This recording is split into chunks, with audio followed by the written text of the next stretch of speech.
Hi guys, welcome back to my channel Geetha Mahesh. నా పేరు సంగీత, నా క్లోజ్ ఫ్రెండ్స్ నన్ను గీత అని పిలుస్తారు. ఇన్ కేస్ ఈ వీడియో మీరు ఫస్ట్ టైం చూస్తున్నట్టయితే, ఈ వీడియో చేయడానికి మెయిన్ రీజన్ ఏంటి అంటే, Indian young professional scheme ballot అనేది ఓపెన్ అయిపోయింది for the second time. So దాని గురించి కొన్ని details, tips, tricks, eligibility criterias ఇలాంటివన్నీ నేను మీతో షేర్ చేసుకుందామని ఈ వీడియో చేస్తున్నాను. So without any further delay, let's get started. So what is this Indian young professional scheme visa అంటే, every year UK government Indian స్టూడెంట్స్కి ఆర్ ఇండియన్ సిటిజన్స్కి ఇక్కడికి వచ్చి 2 years ఉండే ఛాన్స్ ఇస్తుంది అనమాట. ఇక్కడ మీరు వర్క్ చేసుకోవచ్చు, లేదా మీరు సెల్ఫ్ ఎంప్లాయిడ్ అయి ఉండొచ్చు, మీరు మీ బిజినెస్ పెట్టుకోవచ్చు, ఆర్ మీరు ఇక్కడికి వచ్చి చదువుకోవచ్చు. ఇలాంటి ఆప్షన్స్ ఇస్తుంది అనమాట. సో ఇయర్ ఆల్మోస్ట్ 3000 బ్యాలెట్స్ అయితే ఇస్తారు అని అన్నారు. దాంట్లో ఆల్మోస్ట్ 1500 ఆల్రెడీ అయిపోయింది. అండ్ ఇది సెకండ్ టైం ఓపెన్ అయిందనమాట. నాకు తెలిసి ఈ ఇయర్లో ఇది లాస్ట్ టైం ఉండుండొచ్చు. గవర్నమెంట్ చేంజ్ అవుతే మళ్ళీ స్టార్ట్ అవ్వచ్చు. బట్ ఫర్ నౌ ఇది second time and last time ప్రస్తుతానికైతే. సో ఈ స్కీమ్కి మనం చాలా ఈజీ ప్రొసీజర్, ఏం లేదు, gov.uk అనే వెబ్సైట్కి వెళ్ళి అక్కడ యంగ్ ఇండియన్ ప్రొఫెషనల్ స్కీమ్ 2024 అని క్లిక్ చేస్తే మీకు ఎలిజిబిలిటీ క్రైటీరియా ఎలా అప్లై చేయాలి అన్ని డీటెయిల్స్ ఉంటుంది. సో మీరు ఎవరిని ఫాల్స్గా ప్రామిస్ చేసే వాళ్ళని నమ్మాల్సిన అవసరం లేదు. అంటే చాలా మంది స్టూడెంట్స్ ఏం చేస్తారంటే, వాళ్ళకి టెన్షన్ అయ్యో వాళ్ళకి తెలియక వాళ్ళు ఎవరైనా రీచ్ అవుతారు అనమాట, నెట్ షాప్ వాళ్ళని కానీ ఆర్ కన్సల్టెన్సీస్ వాళ్ళని. సో వాళ్ళు ఏం చేస్తారంటే, ఈ ఫామ్ ఫిల్ చేయడానికి కొన్ని డబ్బులు అడిగే ఛాన్సెస్ కూడా ఉన్నాయి. అంటే లాస్ట్ టైం ఇది జరిగిందంట. సో అందుకని నేను చెప్తున్నాను, మీరు ఇది అబ్సల్యూట్లీ ఫ్రీ ఆఫ్ కాస్ట్, మీరు ₹1 కూడా ఖర్చు పెట్టాల్సిన అవసరం లేదు. gov.uk is a website. మీరు అక్కడికి వెళ్ళి డైరెక్ట్గా అక్కడ ఉంటుందన్నమాట, యంగ్ ఇండియన్ ప్రొఫెషనల్ స్కీమ్ 2024 అని. దాని మీద క్లిక్ చేస్తే మీకు కరెక్ట్ పేజ్కి నావిగేట్ అవుతారు. ఆ తర్వాత మీకు అన్ని డీటెయిల్స్ అక్కడే ఉంటాయి. So you don't need to worry about, అంటే ఎవరిని కన్సల్ట్ అవ్వాలి, ఎవరిని రీచ్ అవ్వాలి, ఇలాంటి టెన్షన్స్ ఏమీ పెట్టుకోకండి. ఇట్స్ వెరీ క్లియర్ అక్కడ. So it's very clearly described in that website అనమాట. So you don't need to worry about. So first మనం ఫామ్ ఫిల్ చేయాలి. సో మీరు అప్లై చేయాలి అని అనుకుంటే దీనికి ఎలిజిబిలిటీ క్రైటీరియా ఉంది. ఆ ఎలిజిబిలిటీ క్రైటీరియా ఏంటి అంటే, so you should be an Indian citizen, your age should be between 18 to 30 years, and you should have an eligible qualification. మీ అకౌంట్లో 2530 UK pounds ఉండాలి సేవింగ్స్ లాగా. Should have a valid bachelor's degree and or a higher degree. And you shouldn't have kids under 18 years. అంటే 18 years కన్నా తక్కువ ఉన్న kids మీకు ఉండకూడదు. దానికన్నా ఎక్కువ ఉంటే ఓకే, ఎందుకంటే 18 years కన్నా తక్కువ ఉన్నారు అంటే వాళ్ళు ఫినాన్షియల్గా మీ మీద డిపెండ్ అయి ఉంటారు కాబట్టి. దట్ ఈస్ అలా. ఇన్ కేస్ మీకు 18 years కన్నా చిన్న పిల్లలు ఉంటే you're not eligible for this scheme అనమాట, ఆర్ దిస్ వీసా. అండ్ ఈ వీసా వస్తే మీరు దేనికి ఎలిజిబుల్ ఉంటారు, ఆర్ ఇక్కడికి వచ్చి మీరు ఏం చేయొచ్చు? ఫస్ట్ మీరు సెల్ఫ్ ఎంప్లాయ్మెంట్ చేసుకోవచ్చు, ఆర్ మీరు ఏదన్నా జాబ్ చేయొచ్చు, or you can start a business. మీరు ఒక కంపెనీ స్టార్ట్ చేసి 2 years రన్ చేసుకోవచ్చు, ఆర్ ఇక్కడికి వచ్చి మీరు చదువుకోవచ్చు కూడా. అండ్ మీకు ఈ వీసా వస్తే కనుక మీరు దేనికి ఎలిజిబుల్ కారు అంటే, మీతో పాటు మీ ఫ్యామిలీ మెంబర్స్ ఆర్ మీ కిడ్స్ని తీసుకొని రావడానికి ఎలిజిబుల్ కారు. బేసిక్గా చెప్పాలి అంటే డిపెండెన్స్, మీ మీద డిపెండ్ అయి ఉన్న ఫ్యామిలీ మెంబర్స్, వైఫ్ అలా ఎవరైనా ఉంటే కనుక వాళ్ళని మీరు తీసుకొని రాలేరనమాట. ఓన్లీ ఎవరికైతే ఈ వీసా వచ్చిందో వాళ్ళు మాత్రమే ఇక్కడికి రాగలుగుతారు. అండ్ సెకండ్ ఏంటి అంటే, ఈ వీసా 2 years తర్వాత ఎక్స్పైర్ అవుతుంది. ఎక్స్పైర్ అయ్యాక దీన్ని ఎక్స్టెండ్ మీరు చేసుకోలేరు. సో ఇండియాకి వెళ్ళిపోవాలి. లేదు అంటే ఈ 2 years లోపల మీరు ఏదైనా స్పాన్సర్షిప్ జాబ్ తెచ్చుకొని వీసాని స్విచ్ చేసుకోవాలన్నమాట. ఇలా యంగ్ ఇండియా స్కీమ్ వీసా నుంచి Tier 2 or Tier 2 వీసాకి మీరు స్విచ్ అవ్వాలి. That's the only option.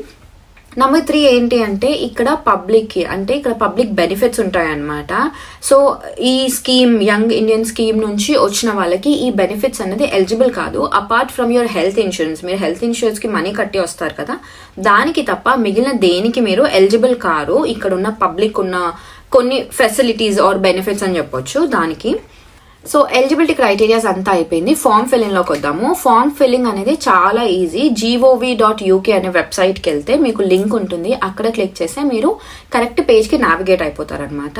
And స్టార్టింగ్లో ఈ వెబ్సైట్ ఫిల్ చేయాలి ఆర్ ఈ ఫామ్ ఫిల్ చేయాలి అంటే మనకి బేసిక్ డీటెయిల్స్ కావాలి. Like name, date of birth, passport details, and a scan and a photocopy of a passport, and valid phone number and email address. Make sure మీరు ఇచ్చే phone number and mail address వ్యాలిడ్గా ఉండాలి. And next 2 weeks వరకు మీరు దాన్ని check చేస్తూనే ఉండండి. Because 2 weeksలో మీకు అప్డేట్ అనేది వస్తుంది. సక్సెస్ అవ్వకపోయినా you will definitely hear back from the UKVI. UK government నుంచి మీకు ఈమెయిల్ అయితే వస్తుంది సక్సెస్ అయిందా లేదా అని. So please make sure you check your email address and phone number for next 2 weeks. So ఈ ఫామ్ ఫిల్ చేయడానికి మీకు ₹1 కూడా ఛార్జ్ అయితే అవ్వదు. This is free of cost. By any chance మీరు ఏదైనా థర్డ్ పార్టీ సైట్కి ఆర్ ఏదైనా లింక్ ఇచ్చి పేమెంట్ చేయండి అలా అంటే కనుక that is definitely a scam. So be aware, చాలా జాగ్రత్తగా ఉండండి. ఎందుకంటే యూకేవిఐ ఆర్ యూకే గవర్నమెంట్ మీకు ₹1 కూడా అవ్వదు ఈ ఫామ్ ఫిల్ చేయడానికి. మీకు రిజల్ట్స్ వచ్చాక వీసా ఫీజు, మీ మెడికల్ ఫీజు దాని గురించి సపరేట్గా ఈమెయిల్స్ వస్తాయి, అది డిఫరెంట్. బట్ ఈ ఫామ్ ఫిల్ చేయడానికి అయితే మీకు ₹1 కూడా మీరు కట్టాల్సిన అవసరం లేదు. అండ్ చాలా మంది చేసే ఒక తప్పు ఏంటి అంటే వాళ్ళు డిఫరెంట్ ఈమెయిల్స్ యూజ్ చేసి డిఫరెంట్ ఫోన్ నెంబర్స్ యూజ్ చేసి మల్టిపుల్ టైమ్స్ అప్లై చేస్తారనమాట. అలా చేయకండి. ద రీజన్ బీయింగ్ మీరు ఎన్ని ఈమెయిల్స్ మార్చినా ఎన్ని ఫోన్ నెంబర్స్ మార్చినా మీ పాస్పోర్ట్ డీటెయిల్స్ అయితే ఒక్కటే ఉంటుంది కదా. సో ఒకసారి రిజెక్ట్ అయ్యింది అంటే ఆ పాస్పోర్ట్ డీటెయిల్స్ మీరు ఎన్నిసార్లు అప్లై చేసినా అది డెఫినెట్గా రిజెక్టే అవుతుంది. సో అది వేస్ట్ ఆఫ్ టైం తప్ప దాంతో పెద్ద మనకు వచ్చే లాభం ఏమి ఉండదు అనమాట. సో అలా అయితే చేయకండి. సో ఆ ఫామ్ ఫిల్ చేశాక 2 weeks తర్వాత మనకి రెస్పాన్స్ అన్నది వస్తుంది, అంటే సక్సెస్ అయిందా సక్సెస్ఫుల్ అవ్వలేదా అని. టచ్ వుడ్ సక్సెస్ అయ్యింది అనుకోండి, ఆ తర్వాత మీరు మీ వీసా ప్రాసెస్ స్టార్ట్ చేయాలి. అన్సక్సెస్ఫుల్ అయినా సరే నెక్స్ట్ టైం మీరు అప్లై చేసుకోవచ్చు. అంటే రిస్ట్రిక్షన్స్ అయితే ఏం లేదు, ఫస్ట్ టైం అప్లై చేసి రిజెక్ట్ అయితే మళ్ళీ చేయకూడదు, అలా రిస్ట్రిక్షన్స్ అయితే ఏం లేదు. సక్సెస్ అయిన వాళ్ళు వీసా ప్రాసెస్కి వెళ్తారు, అన్సక్సెస్ఫుల్ అయిన వాళ్ళు మళ్ళీ నెక్స్ట్ టైం అప్లై చేసుకోవచ్చు అనమాట. సక్సెస్ఫుల్ అయ్యాక వీసా అప్లై చేయడానికి what all documents do we need అంటే, ఒకటి పాస్పోర్ట్, ఇంకోటి ఎవిడెన్స్ ఆఫ్ £2,530 అదే సేవింగ్స్ లో ఉండాలి అని చెప్పాను కదా, అది బ్యాంక్ స్టేట్మెంట్ ఎవిడెన్స్ లా కన్సిడర్ చేస్తారు. అండ్ వ్యాలిడ్ క్వాలిఫికేషన్ ది, అంటే some times they might ask you to give a return confirmation from the institute, మీరు చదివిన ఇన్స్టిట్యూట్ నుంచి రిటర్న్ కన్ఫర్మేషన్ అనేది అడుగుతారనమాట. దాని తర్వాత ఇక్కడికి రావాలి అంటే ఎవరైనా టీబీ టెస్ట్ చేయించుకోవాలి, అదొక ఎవిడెన్స్.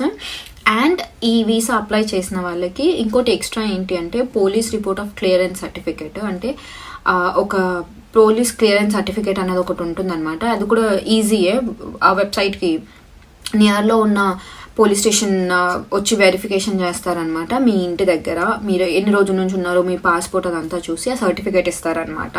సో అదొక సర్టిఫికేట్ ఉండాలి. బై ఎనీ ఛాన్స్ ఈ వీసా మీరు అప్లై చేసేటప్పుడు ఏదైనా డీటెయిల్స్ మీరు తప్పు పెట్టారనుకోండి, మీ డబ్బులన్నీ పోయినట్టే, అంటే దాన్ని కరెక్ట్ చేయలేరు.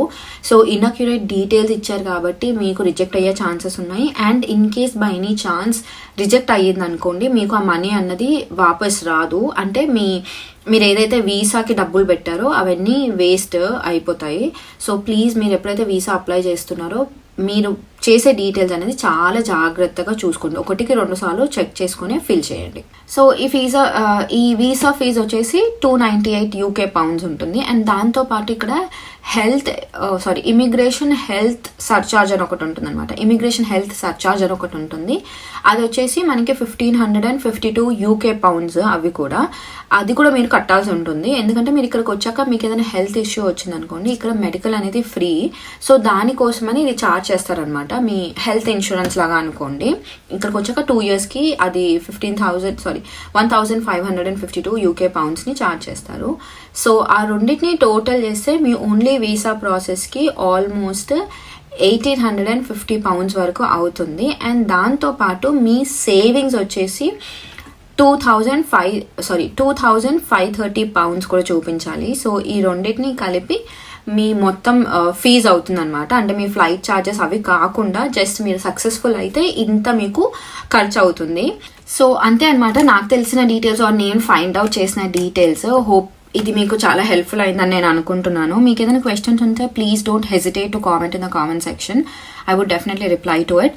అండ్ ఇంకా ఏదైనా డౌట్స్ ఉన్నా ఏమైనా ఉన్నా కామెంట్ సెక్షన్లో కామెంట్ చేయండి. And hope you guys like the video. If you do please do like and consider subscribing to Geetha Mahesh.